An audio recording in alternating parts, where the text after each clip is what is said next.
Hello and welcome to the Pig and Whistle Tales from Azeroth. As always, here at the Pig and Whistle Inn in Stormwind, I go through a variety of subjects with regards to World of Warcraft. So grab a bottle or a pint, sit back and enjoy. Today we're going to be going over I don't really have a name for it, I'm not going to lie. It's more of a beginner's guide. If you're new to WoW, looking to get into it, just started, literally just downloaded it. Here's what you need to know, what you need to know sort of guide, I guess. So we're going to be going over stuff like classes, races, what you unlock at certain levels. The very, some basic stuff, but who knows, you might pick something up if you're an experienced player as well. And it's just nice to sort of go over your facts again if you haven't done so in terms of leveling a new character in a while. So, WoW is a game that has so many different choices, and before I carry on, I started speaking about it, but what I really want to start and do first is the weekly stuff for retail. So you have this week, you have chapter 6 that is unlocked in 9.2, so you have the weekly chapter, and there is one more chapter which will be unlocked next week, Tuesday for NA, Wednesday for EU. You have the world bosses up, Nurgash, Morgeth, and Antros for each respective zone, one in Revendreth, one in the Moor, and one in Zereth Mortis. You have the event for this week, which is pet battles, so you get 50% more XP for your pet battles, and your pets earn more XP from ones that you win or lose, etc. And the brawl for this week is classic Ashran, so no time limit at all. In no time limit or reinforcement, it's a forever ongoing, battleground. That's the one. It's forever ongoing and you can leave whenever you want. So that's quite fun, not gonna lie. You can sit in there and just farm honor constantly, but I think it's best to do so through solo shuffle, get honor. So, here's what you need to know about WoW if you are new. Classes and races. We'll start with the races first. You have a variety of races. You have 7 on each side. Six or 7, depending on if you count Pandaren as a race for each faction. You have humans, dwarves, night elves, gnomes, Draenei, Worgen, and Pandaren for the Alliance, and you have Orc, Undead, Tauren, Troll, Blood Elf, Goblin, and Pandaren if you choose to go Horde Pandaren. Now, there are allied races, but we don't really count these if you're looking at what you need to know. But I suppose it's good to know these allied races if you're looking to progress in WoW and have something to strive towards. So for the Alliance allied races, you have 5 extra. You have Void Elf, Lightforged Draenei, Dark Iron Dwarf, Koltiran, and a Mechanome. And for the Horde, you have 5 allied races as well. You have Nightborn, High Mountain Tauren, Magar Orc, Zandalari Troll, and Volpira. Now, these allied races are unlocked through specific achievements, quest lines, etc., and they are unlocked very late on in the game, usually in endgame content for their respective expansion. So most of these coming after Battle for Azeroth, and some of them coming late Legion, early Battle for Azeroth. So we won't count these classes, or these races, sorry. So races in WoW all have their own unique racials. So human, for example, have Will to Survive, which is a trinket. Pretty much, it is beneficial in PvP as you can remove a stun, a crowd control effect from yourself. Dwarves have a racial where they can have a little bit of armor. They remove poisons and stuff like that, roots and snares. Night elves can shadow meld, making them very good rogues. There's many different racials that each I forget, racials that each race has that might benefit what you wish to do or might benefit the specific class that you actually might want to pick. So, an example of this is if you want to be a rogue, some of the best rogues, for example, are Night Elf rogues because you get that instant re-stealth with Shadow Meld, because Shadow Meld puts you in stealth and then you can re-stealth and move about from that. So, that's why Night Elves are very good for the rogue class. If you're looking at, say, like an Orc, you're looking at something like a Warrior, where they have a stun reduction, and warriors want to be and have as much uptime on a target as possible. Goblin, you might want to be something like a Shadow Priest, where you get that little bit extra mobility with your rocket jump and stuff like that. Troll, you can be a Hunter because you get a damage increase, attack speed increase from your racial. Taurens can be tanks, any sort of tank spec. Druid, Warrior, Paladin, because they get the extra health from their racial. So there's many different combinations that, are quite nice to have on all of these different races. And some classes just benefit some races a lot better. Speaking of classes, we have a total of, you gotta let me do the maths, 6, 7, 8, 10, 12. We have 12. Sorry, it took me a second to remember them. We have 12 total classes, each having their own different talent trees and specializations.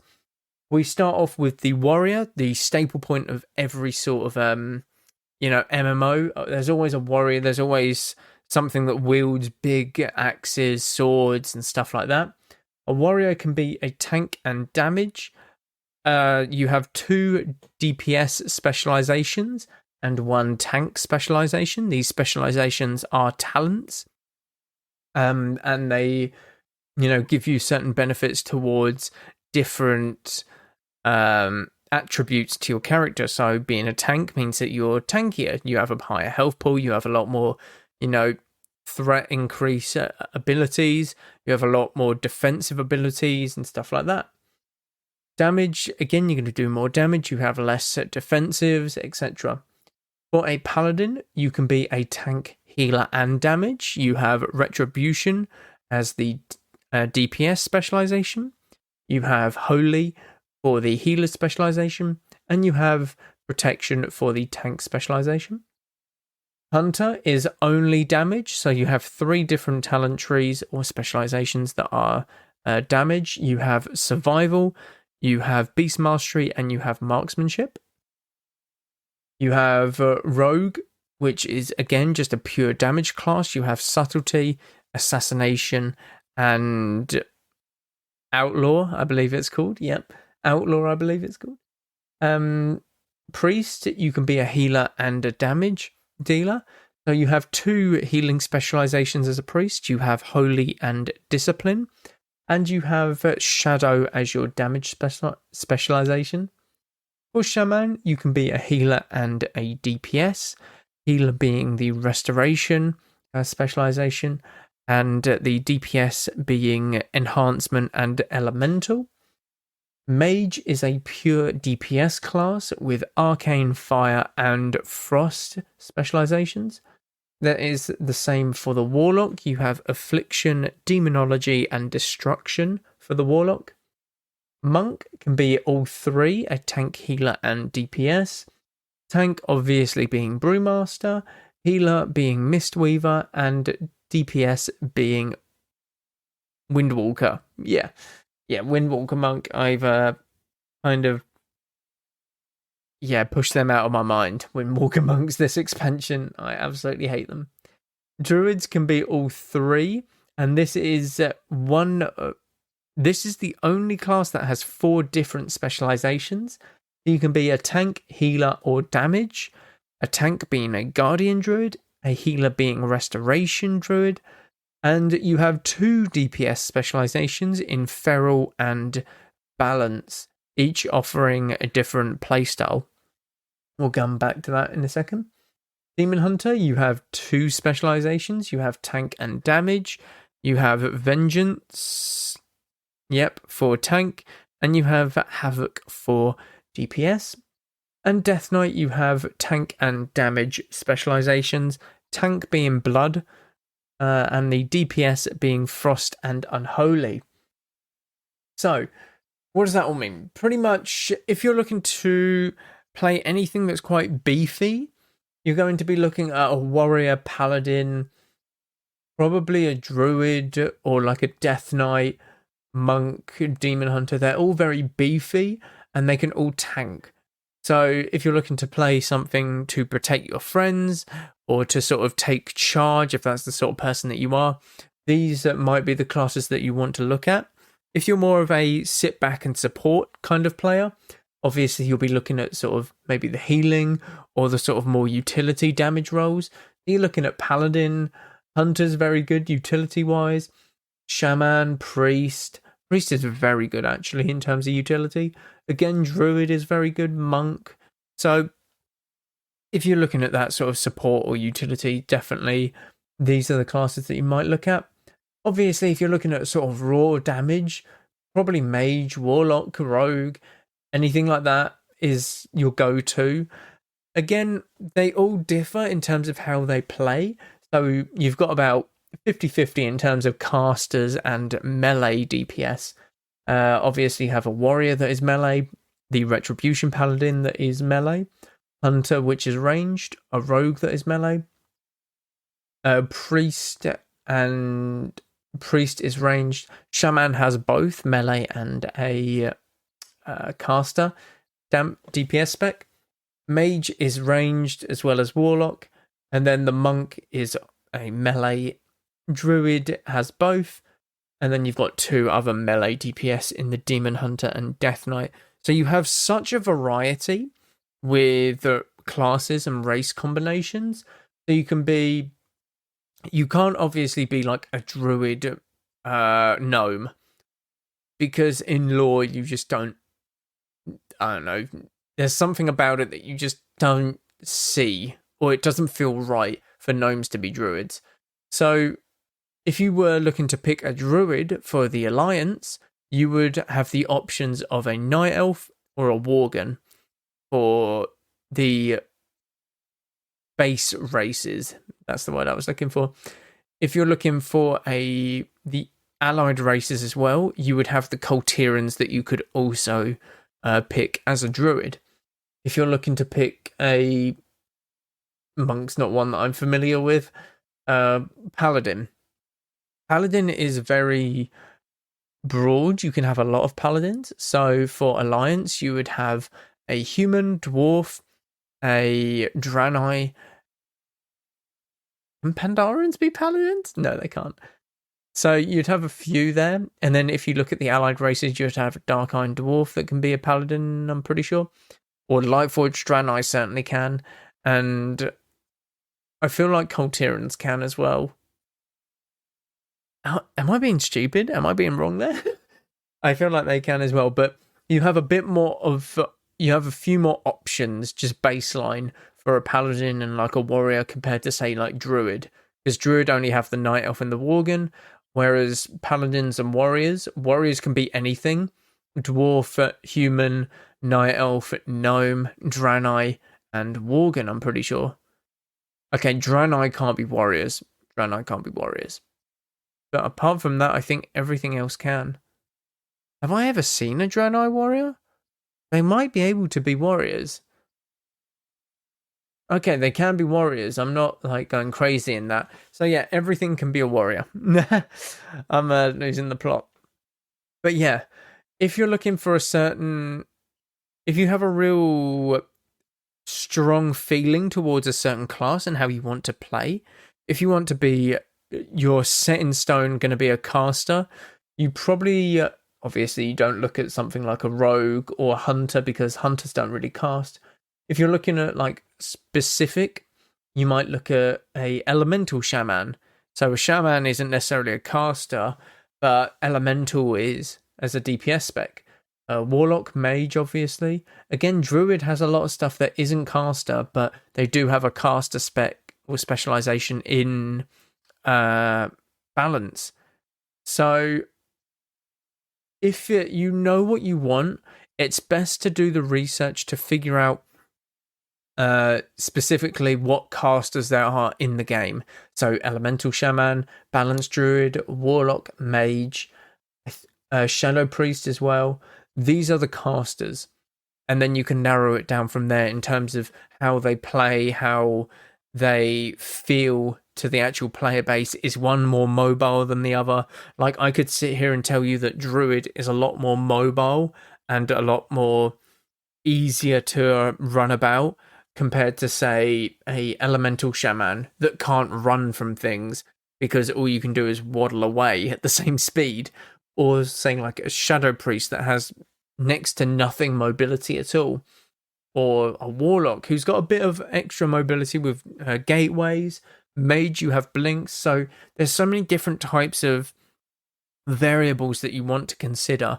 If you feel like race is going to be what you want, so you really want to be a night elf or you really want to be a troll or something, then you would look at what classes they can be and go from that way. So a troll can obviously be like a warrior, hunter, mage. A troll can be 10 out of the 12 playable classes, or classes. So you'd be pretty unlucky if you didn't find something that you wanted if you picked a troll and stuff like that. So it's more about personal preference. If you feel like you want to be a certain race or a certain class or have a certain playstyle, it's best to look into what would give you that playstyle with the class. Now, going through all of them individually would take hours for me, but I'll give you a very brief rundown. Warrior, very much in your face, little mobility, but does pump quite a bit of damage. Paladin, very beefy, has its own heals, kind of immobile, but does very well to hold up itself. Hunter, quite mobile, very mobile. It has the option to have pets and stuff, but it's a lot of running and kiting, and if you can kite really well, if you play Call of Duty Zombies, then you'll probably like Hunter. Rogue is very much hit and run style. You've got a fair amount of mobility, but you're more sneaky. You like having control of the battlefield, that kind of thing. Priest, next to no mobility, but very much a support class, I would say. It has so much utility that you can use. So if you're more of that playstyle, then Priest might be good. Shaman, again, very versatile in its utility. Has loads of totems, not very mobile, but can be very good with its utility. Mage, some of the best crowd control in the game. Quite mobile and fairly tanky with immunities. So this is your, bread and butter caster, as it were. Warlock, quite tanky, not as mobile as most, but can pump out a lot of damage quickly or very small damage very fast and often, that kind of thing. Monk, very mobile, insanely mobile, and just dotting about all over the place, can do ridiculous damage, can tank really well, can heal really well, very good class. Druid, very mobile.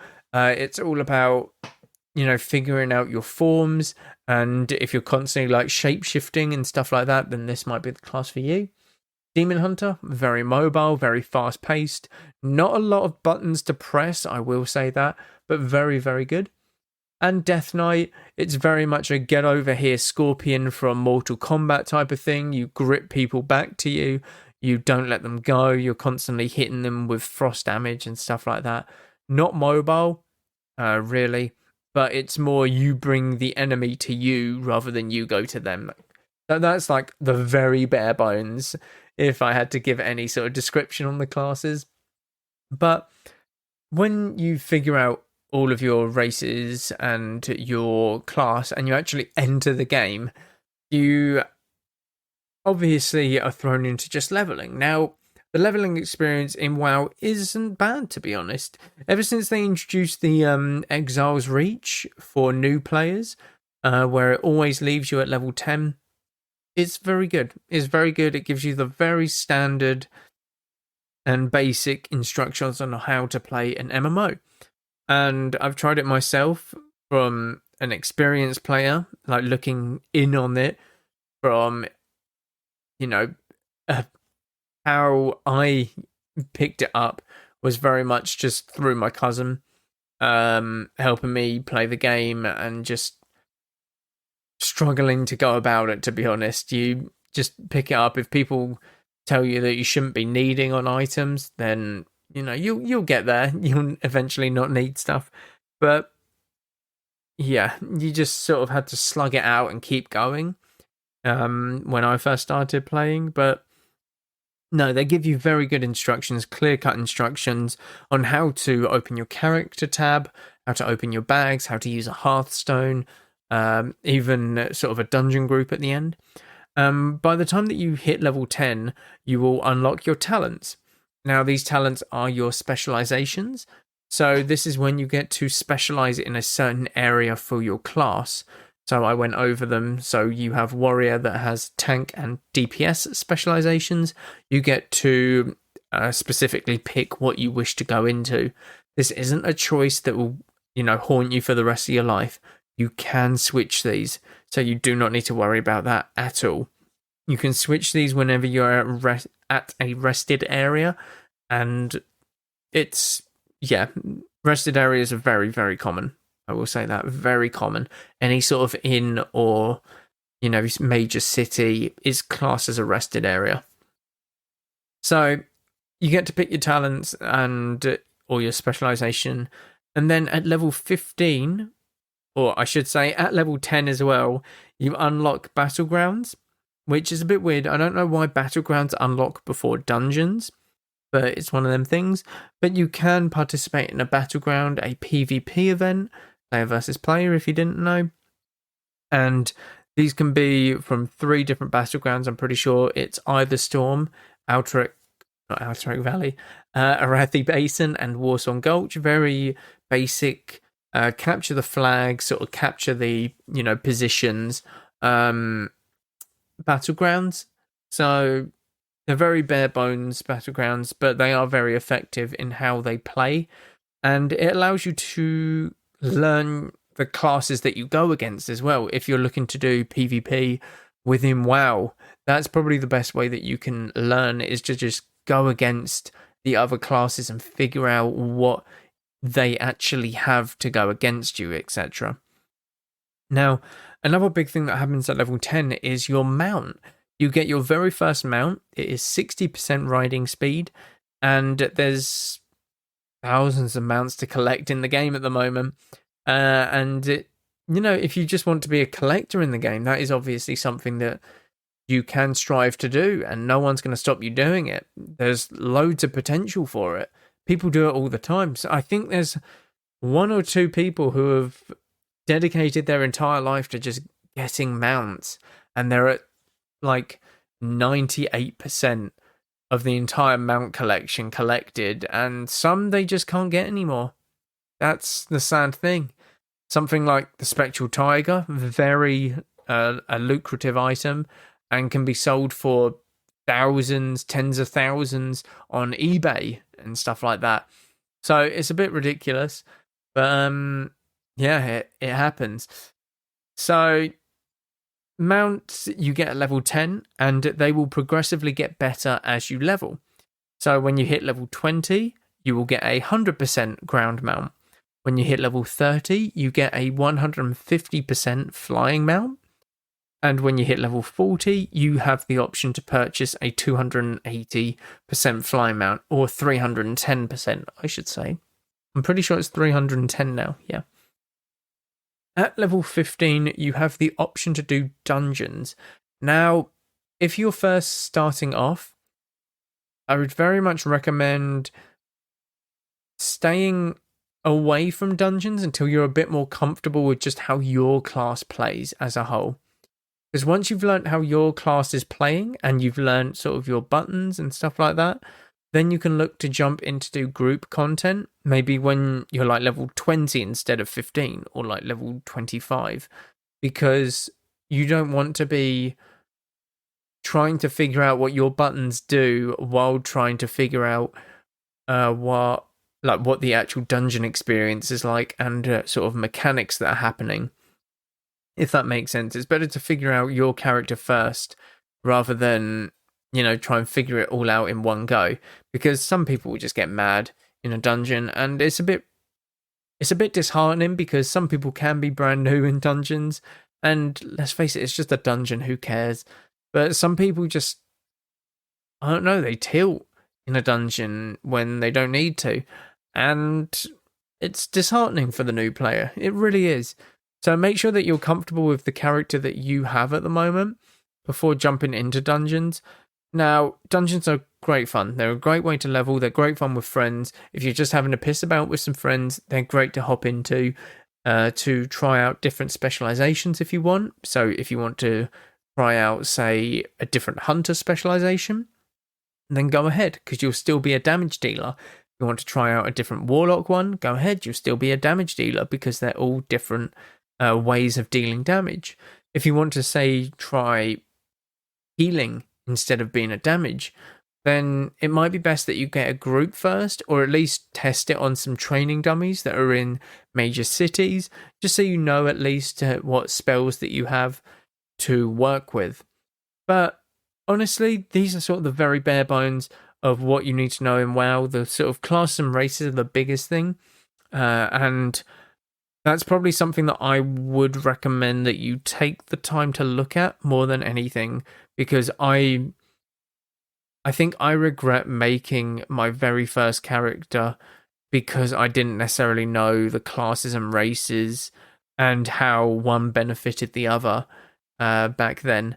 I made a Night Elf Shadow Priest, and it wasn't the best combination, I'm not going to lie.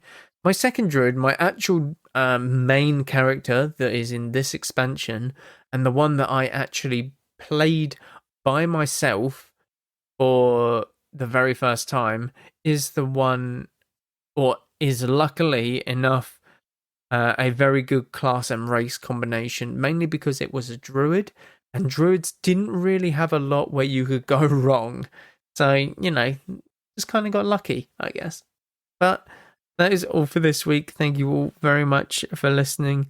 Please do check out all of the social medias. They'll be down below, as well as the Twitch and YouTube. Again, Patreon is a great way to support the podcast. You have a weekly podcast going up on the Patreon for Patreon members only. So if you want some extra content, definitely check it out and help out the podcast.